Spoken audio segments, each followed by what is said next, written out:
Hi students, ഇന്ന് നമ്മൾ പഠിക്കാൻ പോകുന്നത് 9ാം ക്ലാസ്സിലെ ഒന്നാമത്തെ ചാപ്റ്ററായ പെയർ ഓഫ് ഇക്വേഷൻസ് അഥവാ സമവാക്യ ജോഡികളിലെ 4ാമത്തെ ഭാഗമാണ്. അതായത് പേജ് നമ്പർ 11-ലെ 7ാമത്തെ 8ാമത്തെയും ചോദ്യങ്ങളാണ്. ആദ്യം നമുക്ക് 7ാമത്തെ ചോദ്യം ചെയ്യാം. 7ാമത്തെ ചോദ്യം ഇതാണ്: A person invested 1 lakh rupees in 2 schemes with interested rates 7% and 6%. After 1 year, they got 6,750 rupees as interest from both these together. How much did they invest in each scheme? അതായത് ഒരാൾ 1,00,000 രൂപ 2 പദ്ധതികളിലായി നിക്ഷേപിച്ചു. 7%, 6%മാണ് പലിശ നിരക്ക്. ഒരു വർഷം കഴിഞ്ഞ് 2 പദ്ധതിയിൽ നിന്നുമായി 6,750 രൂപ പലിശ കിട്ടി. ഓരോന്നിലും എത്ര രൂപയാണ് നിക്ഷേപിച്ചത്? ഇതാണ് ചോദ്യം. അപ്പോൾ നമുക്കിവിടെയും 2 ആൽഫബറ്റ് ഉപയോഗിച്ച് ചെയ്യാം. നമ്മൾ കഴിഞ്ഞ ക്ലാസ്സിൽ ചെയ്ത പോലെ തന്നെ. അപ്പോൾ നമുക്കതിനെ എക്സ് എന്നും വൈ എന്നും എടുക്കാം. അപ്പോൾ എക്സ് എന്നുള്ളത് ആദ്യത്തെ ഇൻവെസ്റ്റ്മെൻറ്റിനെയും വൈ എന്നുള്ളത് രണ്ടാമത്തെ ഇൻവെസ്റ്റ്മെൻറ്റിനെയും 2 സ്കീമാണല്ലോ ഉള്ളത്. അപ്പോൾ 2 എണ്ണത്തിൽ ആദ്യത്തേന് എക്സ് എന്നും രണ്ടാമത്തേന് വൈ എന്നും എടുക്കാം. അപ്പോൾ let X and Y be the amount of 2 investments. അതായത് 2 പദ്ധതികളിലായി നിക്ഷേപിച്ച തുകകളാണ് എക്സും വൈയും.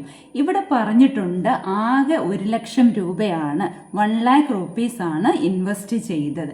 അപ്പം നമുക്ക് എന്തെഴുതാം? X plus Y equal to 1 lakh rupees എന്ന് എഴുതാമല്ലോ. മനസ്സിലായില്ലേ?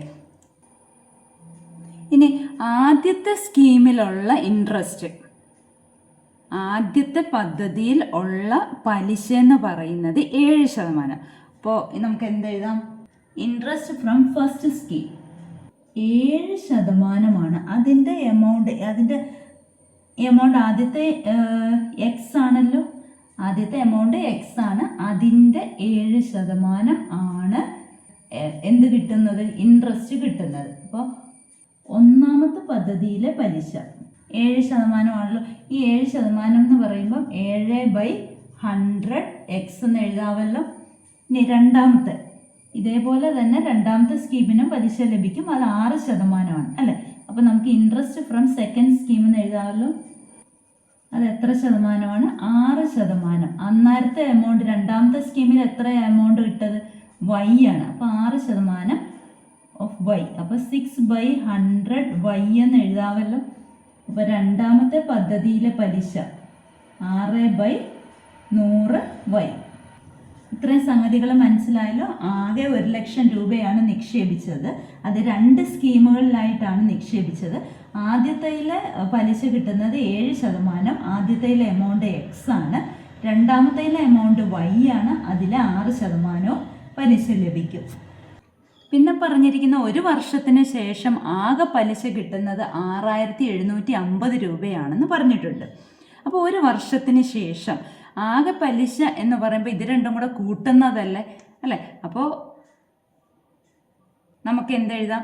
ഇത് രണ്ടും കൂടെ കൂട്ടുമ്പോൾ കിട്ടുന്നത് 7/100 എക്സും 6/100 വൈയും കൂടെ കൂട്ടുമ്പോൾ 6,750 രൂപ കിട്ടും എന്ന് പറഞ്ഞിട്ടുണ്ട്. അപ്പോൾ ഇടതുവശത്ത് രണ്ടിടത്തും ഡിനോമിനേറ്റർ അഥവാ ഛേദം 100 തന്നെയല്ലേ. അപ്പോൾ ഒരൊറ്റ ഛേദമായിട്ട് എഴുതാമല്ലോ. അപ്പോൾ എന്തെഴുതുക? 7x എന്ന് എഴുതി പ്ലസ് 6y എന്ന് എഴുതി ഡിവൈഡഡ് ബൈ ഒറ്റ ഛേദത്തിലായിട്ട് എഴുതി 100 ഈക്വൽ ടു 6,750 എന്ന് എഴുതാമല്ലോ. ഇനി ഈ 100നെ അങ്ങോട്ടേക്ക് ഗുണിക്കുക. നമുക്കിവിടെ ഫ്രാക്ഷനായിട്ട് ഭിന്നസംഖ്യയായിട്ടാണ് രൂപത്തിലാണ് കിടക്കുന്നത് അല്ലേ. അപ്പോൾ ആ 100നെ അപ്പുറത്തേക്ക് കൊണ്ടുവന്നാൽ അത് മാറിക്കിട്ടുമല്ലോ. അപ്പോൾ എന്തെഴുതാം? 7x plus 6y equal to ഇതിനെ ഇങ്ങോട്ടേക്ക് ഗുണിക്കുക. അപ്പോൾ 100 കൊണ്ടായതുകൊണ്ട് 2 0 ഇട്ട് കൊടുത്താൽ പോരെ. അപ്പോൾ 6750 ഓൾറെഡി ഉണ്ട്, പിന്നെ 2 0 കൂടെ ഇട്ട് കൊടുത്തു. മനസ്സിലായില്ലേ? ഇനി ഇതാണല്ലോ നമ്മുടെ ആദ്യത്തെ ഇക്വേഷൻ. 2ഉം കൂടെ ഉള്ള ഇൻവെസ്റ്റ്മെൻറ്റ് ആകെ 1,00,000 രൂപയാണ്. ഇതിനകത്തുനിന്ന് വൈ എത്രയാണെന്ന് നമുക്ക് കണ്ടുപിടിക്കാമല്ലോ. ആ വൈയുടെ വില ഇവിടെ കൊണ്ടുപോയി കൊടുത്താൽ പോരെ അല്ലേ. അപ്പോൾ ഇതിനകത്തുനിന്ന് വൈ കണ്ടുപിടിക്കുമ്പോൾ എന്ത് വരും? y ഈക്വൽ ടു 1,00,000-ൽ നിന്ന് ഈ പ്ലസ് എക്സ് ഇപ്പുറത്ത് പോകുമ്പോൾ -x ആയി. മനസ്സിലായില്ലേ? ഇനി നമുക്ക് ഈ വൈയുടെ വില ഇവിടെ ഇട്ട് കൊടുക്കാം. ക്ലിയർ ആയല്ലോ? അപ്പം ഞാനിതൊന്ന് മായ്ക്കുകയാണ്.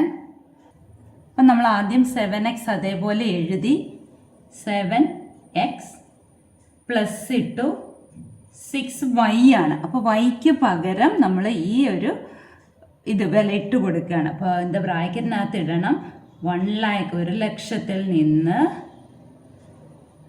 Minus X equal to 67530. മനസ്സിലായല്ലോ. ഇനി ഈ ബ്രാക്കറ്റിനെ നമുക്ക് ഓപ്പൺ ചെയ്യണം, ഓരോന്നും വെച്ചിട്ട് ഗുണിക്കണം. അപ്പോൾ ആദ്യം 7x അതേപോലെ എഴുതി പ്ലസ് 6 × 1,00,000 എന്ന് പറയുന്നത് 6 ലക്ഷമാണ് അല്ലേ, minus 6 × x 6x equal to 67500. ഇനി 7xൽ നിന്ന് 6x സബ്ട്രാക്ട് ചെയ്യുമ്പോൾ 1x കിട്ടും, അല്ലെങ്കിൽ x ഈക്വൽ ടു കണ്ടല്ലോ ഇതതുപോലെ എഴുതി. ഇനി ഈ പ്ലസ് 6 ലക്ഷം എന്നുള്ള മൈനസ് ആകും ഇപ്പുറത്തേക്ക് വരുമ്പോൾ, മൈനസ് 6 ലക്ഷം. 6,75,000 നിന്ന് 6 ലക്ഷം കുറയ്ക്കുമ്പോൾ എന്ത് വന്നു? 75,000 രൂപ എന്ന് കിട്ടി. ഇനി ഇതെന്താണ്? എക്സ് എന്താണ്? ഒന്നാമത്തെ ഇൻവെസ്റ്റ്മെൻറ്റിന് കൊടുത്ത എമൗണ്ട് ആണ്. അപ്പോൾ അത് റുപ്പീസിലാണല്ലോ കിടക്കുന്നത് അല്ലേ. ഇനി നമുക്ക് വൈ കാണണ്ടേ. വൈ കാണാൻ വേണ്ടിയിട്ട് എന്താണ്? വൈ എന്ന് പറയുന്ന രണ്ടാമത്തെ ഇൻവെസ്റ്റ്മെൻറ്റിന് വേണ്ടി കൊടുത്ത എമൗണ്ട് ആണ്. അപ്പോൾ അത് 1,00,000 നിന്നും എത്ര കുറയ്ക്കണം? എക്സിനെ കുറയ്ക്കണം. എക്സ് എത്രയാണ്? 75,000 രൂപ. ആ 75,000 രൂപ കുറയ്ക്കുമ്പോൾ എത്ര വന്നു? 25,000 രൂപ. 25,000 റുപ്പീസ് എന്ന് കിട്ടിയല്ലോ. അപ്പോൾ ഫസ്റ്റ് ഇൻവെസ്റ്റ്മെൻറ്റ് എത്രയാണ്? ഇതാണ് ഫസ്റ്റ് ഇൻവെസ്റ്റ്മെൻറ്റിന് കൊടുത്ത എമൗണ്ട്, ഇതാണ് സെക്കൻഡ് ഇൻവെസ്റ്റ്മെൻറ്റിന് കൊടുത്ത എമൗണ്ട്. മനസ്സിലായല്ലോ? എഴുതി പഠിക്കുക. ഇനി 8ാമത്തെ ചോദ്യം കൂടെ ചെയ്യാം. ക്വസ്റ്റ്യൻ ഇതാണ്. An object starts with a speed of u m/s and travels along A straight line. If the speed increases at the rate of a m/s every second, the speed at time t seconds is u plus at. The speed at 1 second is 5 m/s and at 5 seconds 13 m/s. What is the rate at which speed is increasing? What was the starting speed? അതായത് 1 സെക്കൻഡിൽ u metre എന്ന വേഗത്തിൽ തുടങ്ങി ഓരോ സെക്കൻഡിലും a m/s എന്ന നിരക്കിൽ വേഗം കൂടി നേർവരയിലൂടെ സഞ്ചരിക്കുന്ന ഒരു വസ്തുവിൻ്റെ t സെക്കൻഡിലെ വേഗം u plus at ആണ്. ഇങ്ങനെ സഞ്ചരിക്കുന്ന ഒരു വസ്തുവിൻ്റെ ഒന്നാമത്തെ സെക്കൻഡിലെ വേഗം 5 m/s, അഞ്ചാമത്തെ സെക്കൻഡിലെ വേഗം 13 m/s. ഓരോ സെക്കൻഡിലെയും വേഗം കൂടുന്നതിൻ്റെ നിരക്ക് എന്താണ്? യാത്രയുടെ തുടക്കത്തിലെ വേഗം എന്താണ്? അപ്പോൾ ഇവിടെ u എന്താണെന്നും a എന്താണെന്നും തന്നിട്ടുണ്ട്. പിന്നെ ഒരു സമവാക്യം u plus at തന്നിട്ടുണ്ട്. അപ്പോൾ ആദ്യം പറഞ്ഞിരിക്കുന്ന u എന്താണ്? തുടക്കത്തിലെ വേഗതയാണ്, സ്റ്റാർട്ടിംഗ് സ്പീഡാണ് u. അപ്പോൾ നമുക്ക് ആദ്യം u എന്താണെന്ന് എഴുതാം. തുടക്കത്തിലെ വേഗതയാണ്. ഇനി a എന്താണ്? വേഗത വർധനവിലെ നിരക്കാണ് തന്നിരിക്കുന്നത്, റേറ്റ് ആണ് തന്നിരിക്കുന്നത് അല്ലേ. റേറ്റ് ഓഫ് ഇൻക്രീസ് ഇൻ സ്പീഡാണ് a. Rate of increase in സ്പീഡാണ് a m/s. അതിൻ്റെ അർത്ഥം എന്താ? ഓരോ സെക്കൻഡിലും a മീറ്റർ കൂടിക്കൂടി വരും, വേഗത കൂടിക്കൂടി വരും.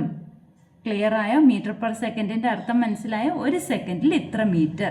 അപ്പോൾ km/h എന്ന് പറഞ്ഞാൽ എന്താ? ഒരു മണിക്കൂറിന് ഇത്ര കിലോമീറ്റർ പോകും. ക്ലിയർ ആയല്ലോ? m/s എന്ന് പറയുമ്പോൾ ഒരു സെക്കൻഡിൽ ഇത്ര മീറ്റർ പോകും എന്നുള്ളതാണ്. അപ്പോൾ വേഗത വർധനവിലെ നിരക്കാണല്ലോ a m/s. ഇനി നമ്മളോട് പറഞ്ഞിരിക്കുന്നത് എന്താണ്? t സെക്കൻഡിലെ വേഗത കണ്ടുപിടിക്കാനുള്ള സമവാക്യമാണ് u plus at. അതായത് speed after t seconds. Speed at t second എന്താണ്? u plus at. അപ്പം നമുക്ക് എഴുതാവില്ലേ? t സെക്കൻഡിലെ വേഗത